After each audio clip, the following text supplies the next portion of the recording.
This is Pet Life Radio. Let's talk pets.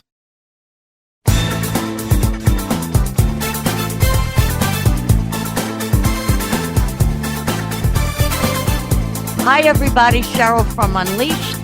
And today I am honored to have a very special guest, Dr. Azalia Boyd, who is a practicing veterinarian in Atlanta, Georgia, who wears many, many hats. Dr. Boyd, you have so many accolades. So why don't you tell us about all the different things you're involved in? Oh, goodness. I first want to say thank you for having me on your show, Cheryl. I'm really excited about just connecting with you. So thanks for having me on. My pleasure. Yeah, absolutely. So I am a graduate of Tuskegee University School of Veterinary Medicine. So by profession, I am a veterinarian, and I served as medical director, mentor, coach, and trusted colleagues to many different clinics in the metro Atlanta area. I have passions for the human-animal bond. So I do tend to do talks on the human-animal bond and connect with organizations that also have that same focus.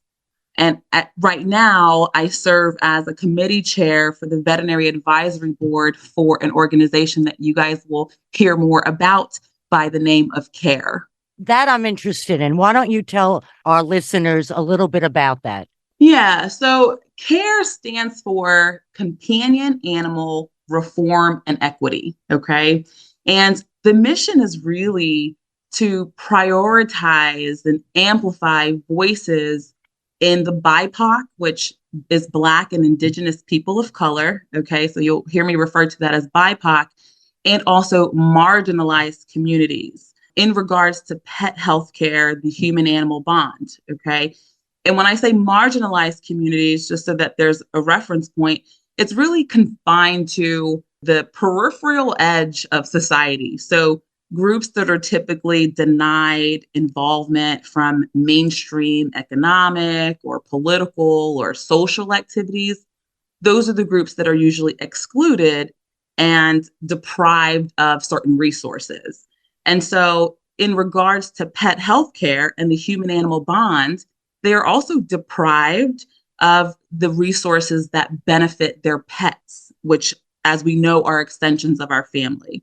So CARE's mission is really to hear their stories, let them know that they're heard, valued, and that we care about these communities. We care about their relationships with their pets. And we recognize that the human-animal bond, which, you know, we know that from terms of man's best friend, it's not just important in the communities that we see, but the outskirts as well. Right, like homeless people with pets. Exactly. And they will do anything for their pets. Will do anything. Absolutely. And it's really funny. When I was growing up, of course, I had dogs, but it's different now. And of course, the industry has exploded where there is so much money to be made in things for your dog or things for your cat. You know, they have beds, they have blankets. I know with my dog, Tilly, you know, I got her the bed. And when I bought her a blanket, that really changed things for her. She happens to like blankets. That might just be her. But that blanket, I have to get permission to wash it. I have to get permission to take the bed out of the house to wash it. She knew she was home. And, you know, having you on today, and it's Black History Month, we're going to talk about the lack of diversity in the field of veterinary medicine, which is really shocking. Yeah. Out of the percentage of Blacks that are veterinarians, it's like 1.7%. Yep. It's right under 2% of veterinarians that are Black. So you have it right. And I mean, if you Google whitest profession in America, okay, veterinarians are definitely on the top 10 of the whitest professions in America. So and no diversity, and ethnically also. Exactly. I want to come up with a way that maybe that could be changed. I want to ask you, when did you know you wanted to be a vet? Ooh, this is a great question. So it kind of sounds corny, okay? It's not, it's one of those things that I've wanted to do since I was 3 years old. And fortunately for me, I have wonderful parents who identified that I was always bringing the squirrels in, literally, from the yard and bringing them into my room and keeping them in my closet and doing my own mini surgeries on them, poor squirrels. I'm so sorry. But it was just something that I've always been connected to animals. So it's something that I knew that I was going to be from a very early age. How did you get squirrel? How did you catch them? The thing is with the squirrels is that our cat, who was an outside cat, would bring them, the squirrels and the chipmunks, almost half dead to the door.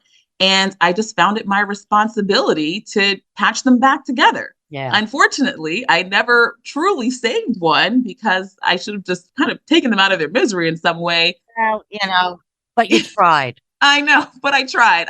I've seen squirrels, unfortunately, get hit by a car and they lay there, and like 2 seconds later, they jump up. They're out of their shock. But heart-wrenching for me. Definitely heart-wrenching. Yes. And so out of all of the veterinarians I've talked to, everybody has said that they knew when they were younger, they loved animals and they wanted to do something with animals. So maybe the recruitment for students should be in high school or junior high. We all have counselors, and that we went, we go to our counselor, what do you want to be? Imagine at 18, what do you want to be when you grow up? Pick something for a lifetime.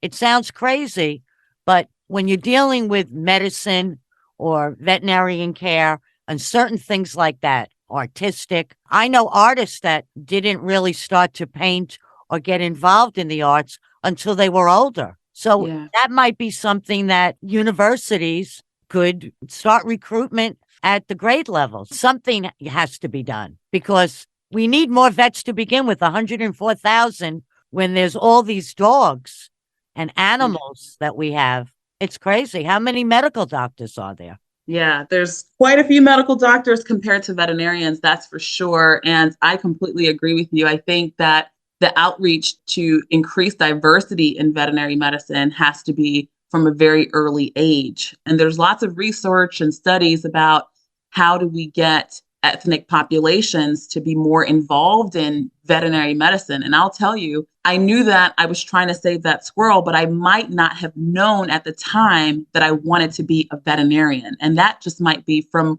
my inexposure to seeing veterinarians, my inexposure to that. And so starting at grade level is a wonderful way to let these kids know that, hey, there is a profession called veterinarian and they can look like me and lots of other different ethnicities. And especially now where we have the internet and there's a zillion things on television. It's not like when I was growing up and there were like maybe 5, 6 stations, and young kids would be able to see that today. And you had a cat.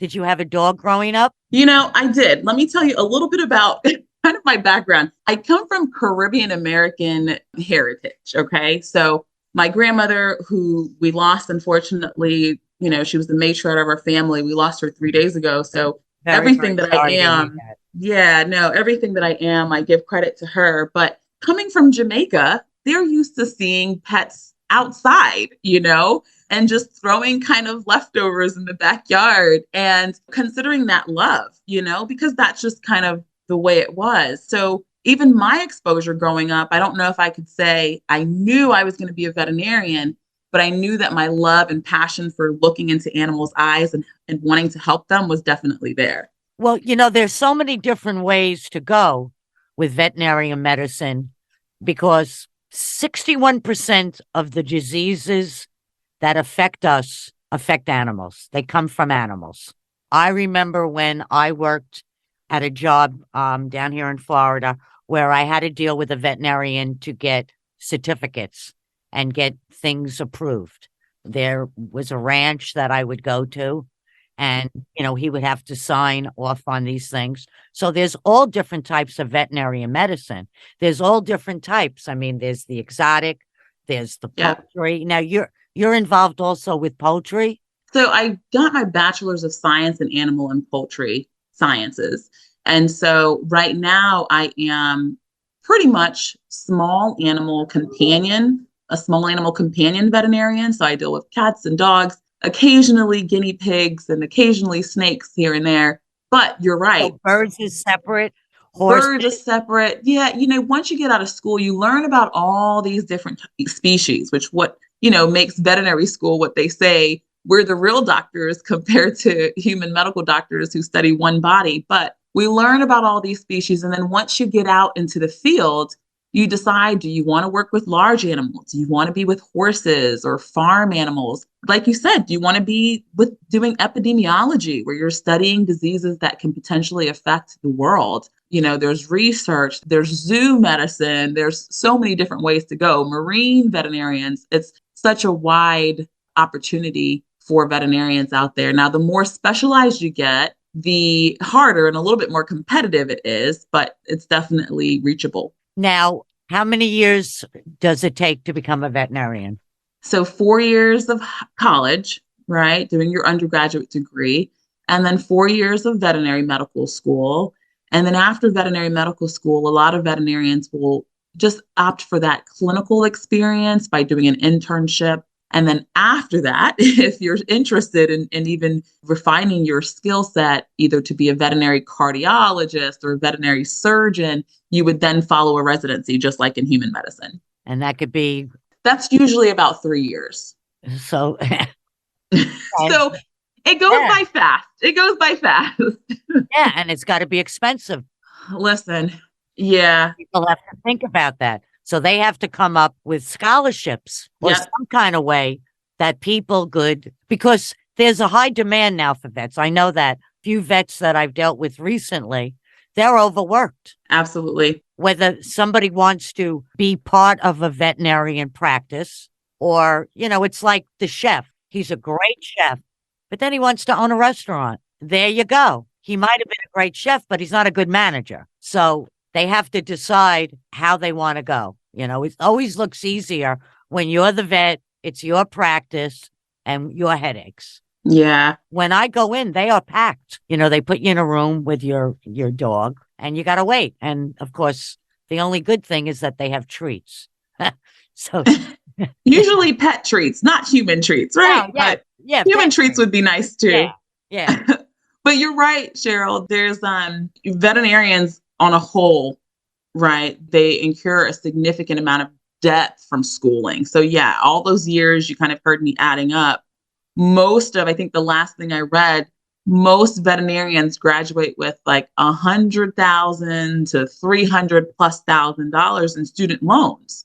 And then what happens is vets are paid, but not necessarily always paid enough to manage that debt repayment. So it definitely becomes kind of a struggle to, even for the ethnic population of people who want to be veterinarians, because they're like, how are we going to pay back these loans? From a financial standpoint, the ethnic population of students who want to be veterinarians need financial support, right? I can tell you, I've had many of my colleagues that after my first couple of years being out of school, they say, oh yeah, I just finished making my last loan payment and we're having a loan party, repayment party, you should come over.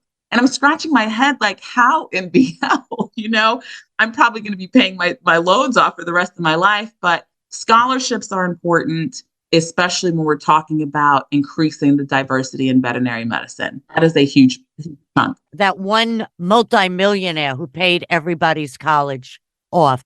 Right. That's right. what you need. Yeah.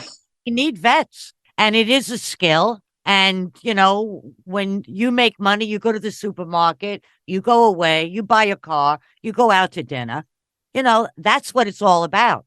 But 104,000 veterinarians in a country that has 330 million people, and a lot of people have more than one pet. Absolutely. The stats now it's like 2,200 pets per vet right now in the US. So for every one vet, there's 2,200 pets. And so going back to your point about vets being overworked and overwhelmed and the increasing number of suicide rates, unfortunately, in this profession, it gets very emotional. There are many reasons for it. I'm not going to just pin it on one reason, but it's a real thing. Well, I read that one of the reasons is many vets feel they can help the pet, but the owner doesn't have the wherewithal to have that done, and they're frustrated. Absolutely. Absolutely. And that is something that I have experienced for many years. I've been a vet since 2008 when I graduated. And, the unlike the human side of things where people just present their insurance card, on the animal side of things, it is if you don't have the money, you don't receive the care that you need. And we know in these marginalized communities, the money isn't there. There's a lot of poverty. And so as a vet, it is heart-wrenching when you know that you can't give the care that you so desperately want to because there's just no money. And that adds to the stress load for sure. And we can dive into that. And I'll tell you, really, a lot of it is veterinarian care for most of our animals is preventive care. Oh, yeah. Which is dentistry, the vaccinations. Yes. I had pets that lived 13, 15, 19 years. That's not happening anymore. You're lucky you get 15, 16, 17 years. I think I read somewhere 1 in 5 will get cancer. Cancer in animals now? It's high. It's definitely high. And that's another one of CARE's mission, the organization that I'm representing today, is that their focus is truly on these communities that need access not only to care when there's illnesses, but preventative care, because that preventative care is going to, in the word, prevent, right, sometimes fatal illnesses. And it's heart-wrenching. Yes, it is. We're going to take a break. We'll be right back. Take a bite out of your competition. Advertise your business with an ad in Pet Life Radio podcasts and radio shows. There is no other pet-related media that is as large and reaches more pet parents and pet lovers than Pet Life Radio. With over 7 million monthly listeners, Pet Life Radio podcasts are available on all major podcast platforms, and our live radio stream goes out to over 250 million subscribers on iHeartRadio, Odyssey, TuneIn, Stitcher, and other streaming apps. For more information on how you can advertise on the #1 pet podcast and radio network, visit PetLifeRadio.com/advertise today. Let's talk pets. Let's talk pets On Pet Life Radio. Pet Life Radio. PetLifeRadio.com.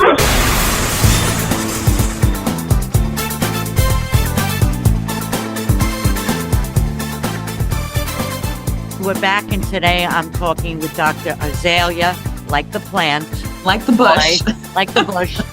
Boyd, who has a practice in Georgia, in Atlanta, and we're trying to come up with different ways and bringing attention to our listeners as well, that there's a lack of diversity in the field of veterinary medicine, which is a profession.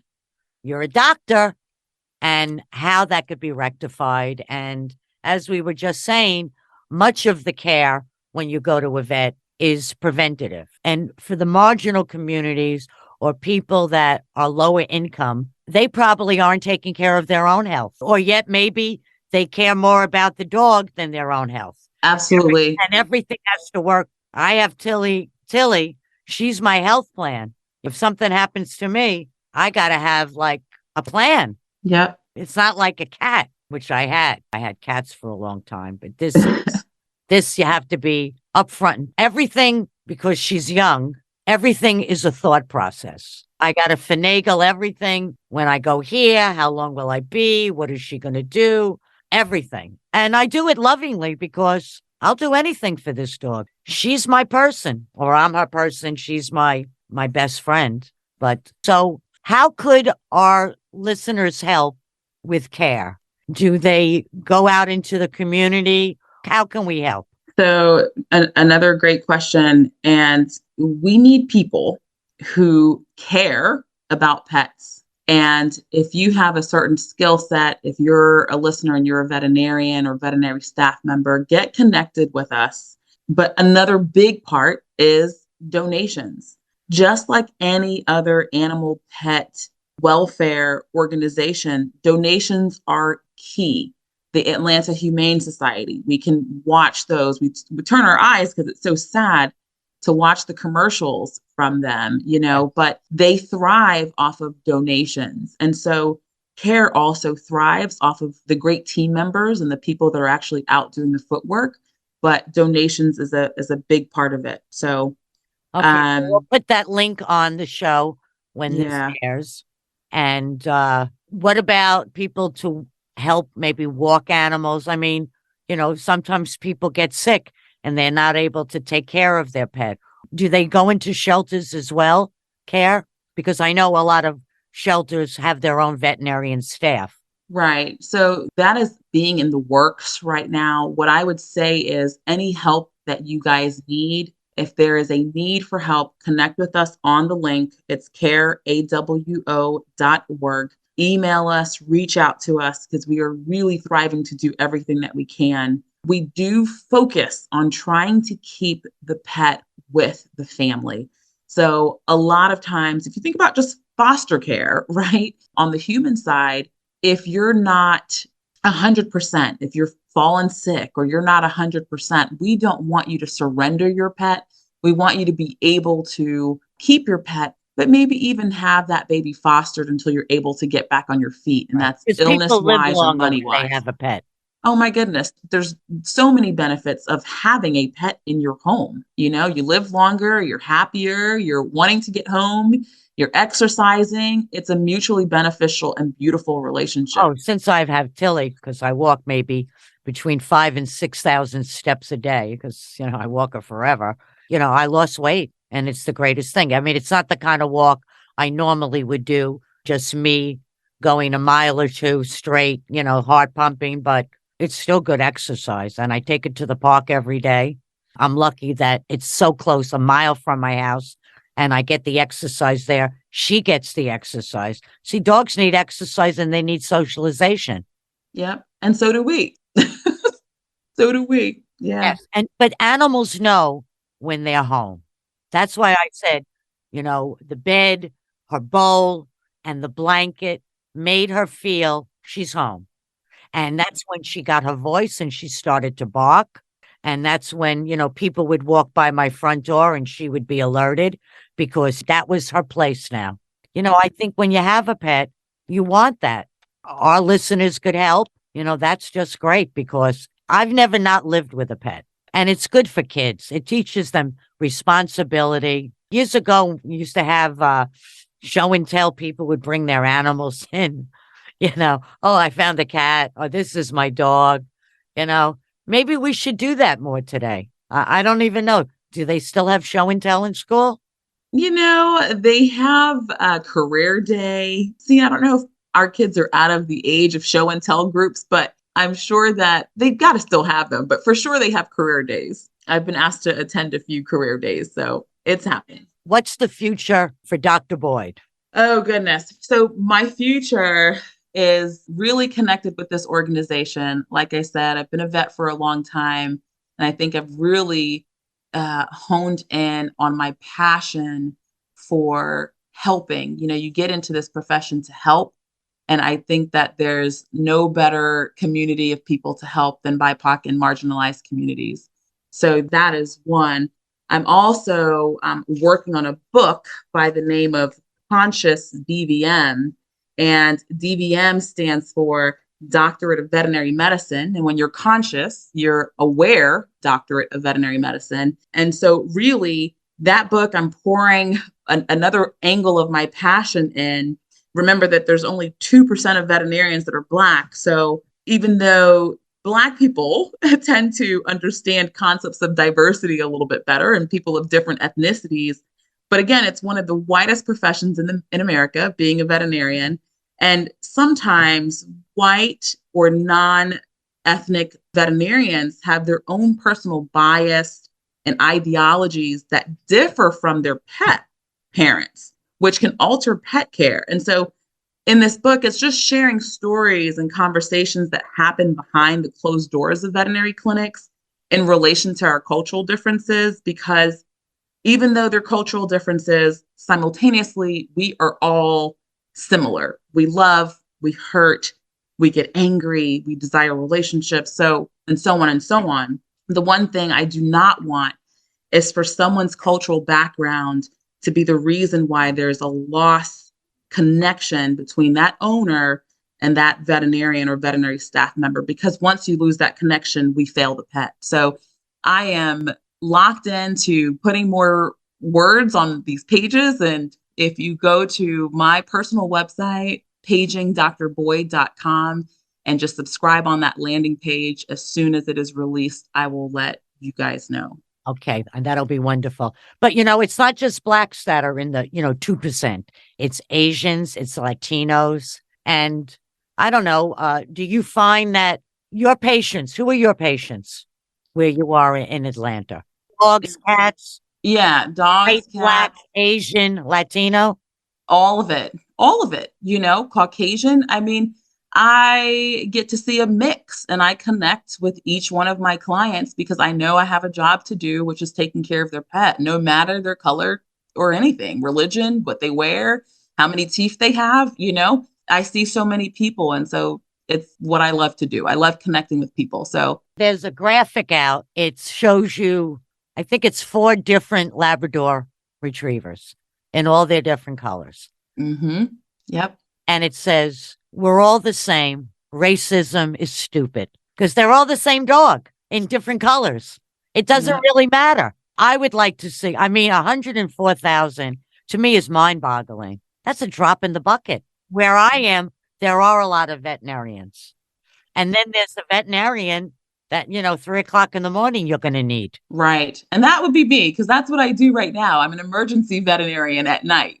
But, again, in my position, if I present an estimate that's $2,000 for this puppy who, was either hit by a car or a kitty who fell from the high rise, and there's no money, it really ties our hand. And so that's why donations are so important. Part of the reason why donations are so important. Well, years ago, a lot of doctors worked out of their house. A lot of dentists did. I went to a dentist as a kid, and he had an office in his house. Probably was a lot easier than renting space. Everything. It's your cost involved too. Yeah, absolutely. And you have to hire people. You have people that work with you, right? You have techs, all of that. Yeah. What I'd like to talk about, blood donations. I know that one dog could save 15 other dogs with a blood donation. Absolutely. And not every vet does that. I guess it's a different kind of procedure, right? It is. It is a different, we can all get the blood and it has to be filtered. And there's, little things here and there that you have to do to make sure it's collected properly. But there are blood banks that are geared toward collecting blood and making sure that they're blood products. But I think as a whole, human and pet blood is just hard. It's harder to find. Yeah, I know there's not a lot of vets. Does the dog have to be anesthetized? Usually there's parameters, so we wouldn't want to take blood from a significantly geriatric dog or a dog too young or of certain size. So there are definitely certain parameters. And then health parameters too. So, chronic illnesses, things of that nature. But with light sedation, yes, we can pull the blood that we need. And if you're ever interested in that, make sure you connect with your veterinarian and let them know and let them guide you on the next steps. Yeah, because Tilly is a very healthy dog, and I don't know of any vet locally, because I know there's just some that do it. Yeah. So what the vets would do is call their local blood bank and say, hey, I have a client here, dog's in tip-top health, wants to donate blood. What can I do? And then your veterinarian will help you along the way with the next steps. And it's okay for the donor dog, right? It's not a problem? Oh, no. The dogs replenish their red blood cells and get them right back into circulation. So maybe a little bit exhausted after day 1, but usually by day 2, they bounce right back, similar to how we feel when we get blood drawn. Now, what kind of blood types do dogs have? For dogs and cats, it's a little bit different. They are DEA positive and DEA negative, but essentially the same typing that's done prior to transfusions. And so before any transfusions happen, the dogs are usually tested, and cats too, usually tested before the transfusions. I guess in humans, O is universal, correct? Correct. That is the case in humans. Yeah, I'm A positive. I think a lot of I people think, are A positive. yeah, I think I'm A positive with you, Cheryl. I think I'm there. I'm an A in something. You're an A in a lot of things. Are you kidding me? We have to find rich people to help with scholarships. We need money people, wealthy people who love pets to help with scholarship. That means funding these students that have a passion and interest, just like I did from a very young age, assuring that they don't end up, once they're veterinarians, struggling to pay back their student loans. We need resources for these marginalized communities. Donate, donate, donate. We know what to do with the funds, and we're doing all the footwork. And so we appreciate everyone, even if you're unable to donate, even email, let us know what you can do. We appreciate all the work. I'll add the links on, and anything that I could do via my show, I certainly will help. My first boyfriend, he wanted to be a vet, and also from a young age, and always loved cats and loved animals. And at that time, the schools in this country were full. There certainly weren't only 32 of them. There might have been 4 of them. So he went to school in Brussels. That program was 7 years. And I remember visiting him there, and they brought in a horse with a crane. I guess they were going to learn about the horse. I didn't stay for that part. But I remember we went out to a restaurant, and he ordered rabbit. And after he ate the rabbit, he put all the bones back together. I will never forget that. Pretty something, huh? Shocked at the story you just told me. That is, listen, I had a client the other day that loved her kitty. Her kitty was her baby, but she was also a forensic science teacher. And we had to do the worst thing ever, of course, euthanize her baby, put her baby to sleep. But she asked me for the remains because she wanted to use her baby's bones to help teach her class. I thought it was a little surprising, but I thought, Beautiful. Okay. Animals do not fear death. I mean, when I interviewed Dr. Pohl, he told me that. And when you think about it, I mean, I've put many animals, not me personally, but I've been there. We should all go that way. It's so peaceful, but she's forensic. So, okay. She's forensic. So it made sense. Yeah. Or else, what else? She was going to bury him, and they got to teach a class. And this friend of mine, he always wanted to teach me to be like a tech or an assistant. And I didn't want to do it. I don't know why, because I love animals and it would be a nice profession. I was involved in something else. Not smart of me, for sure. Mm-hmm. One little regret of my many. We all have. You haven't lived unless you've had regrets. I know. I always remember that. And I remember him visiting me when I lived on Long Island and I had 3 cats. And of course, he was going to check them. And he walked in and they hid. Doesn't matter where you go, vets smell like a vet. They will have a standoff at the door if you ask them to come in, That's it. That's it. I just have one question. Have you dealt with a lot of dogs that had heartworm? I have a Horrible. number. I mean, I can't even count. Thousands of dogs, in my career as a veterinarian who are heartworm positive. The treatment can be very expensive, but Cheryl, the best thing about it is that the preventative care is significantly more affordable. And then you don't have to worry about painful treatment. I give Tilly that little chew every month. Yeah. And now they're making things where you could give an injection for 6 months. So you don't have to remember it every month or even every year. There's an injection that covers dogs for heartworm disease or heartworm prevention for a full year. So you definitely want preventative care is huge. Yes. Well, I think in people too. And somehow we don't always want to go to the doctor, but we always feel better when we leave, Yes, if you get good news. If you get good news. You want to keep it that way though. That's the You don't want to hear get your stuff in order. You're on your way out. Right. Exactly. But it was really a pleasure having you, and we will keep in touch. And I'm going to say goodbye to our listeners. Okay. Thank you guys so much for listening. Thank you, everybody, for joining us. I'm Cheryl from Unleashed. I want to wish you a happy day. I want to thank Mark. I want to thank Dr. Boyd for being our guest today. Lots of fun. And check out some of our other hosts on the Pet Life Radio family. Some very interesting people. And remember, live life unleashed. See you next time. Bye-bye.